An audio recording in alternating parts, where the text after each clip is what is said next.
கர்த்தருடைய வேதம் குறைவற்றது.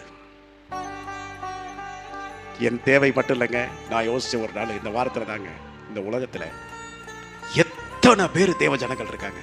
என் வாழ்க்கையில மட்டும்தான் அவர் கிரியை செய்கிறவர் இல்லை, எனக்காக மட்டும்தான் அவர் கிரியை நடப்பிக்கிறவர் இல்லை, எனக்காக மட்டும்தான் அவர் செயல்படுகிறவர் இல்லை. உலகத்துல அவரை நம்பி அவருக்காக வாழ்கிற அத்தனை ஜனங்களுடைய வாழ்க்கையிலும் அவங்க ஜெபத்தை கேட்டு அவங்களுடைய வாழ்க்கையில இன்னைக்கு வரைக்கும் அற்புதத்தை செய்து வருகிறார்னா எவ்வளவு பெரிய தேவன்.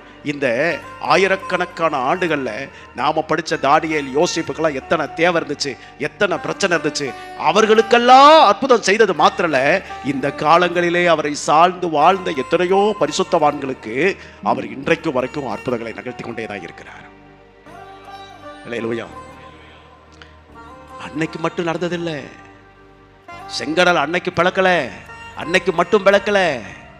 இன்றைக்கும் செங்கடலை போன்ற தடைகள், எரிகோவை போன்ற தடைகள், எத்தனையோ பிரச்சனைகள், எத்தனையோ சூழ்நிலைகளை எல்லாம் மாற்றி மாற்றி மாற்றி மாற்றி அமைத்து தேவன் தம்முடைய ஜனங்களுக்காக கிரியை நடப்பித்துக் கொண்டிருக்கிறார். அது குறைவில்லாதது, இன்றைக்கும் அற்புதம் செய்து கொண்டிருக்கிறது. அல்லேலூயா. இந்த கர்த்தருடைய வார்த்தையானது அது குறைவற்றதாய் இன்றைக்கும் அது செயல்படுத்திக் கொண்டிருக்கிறது.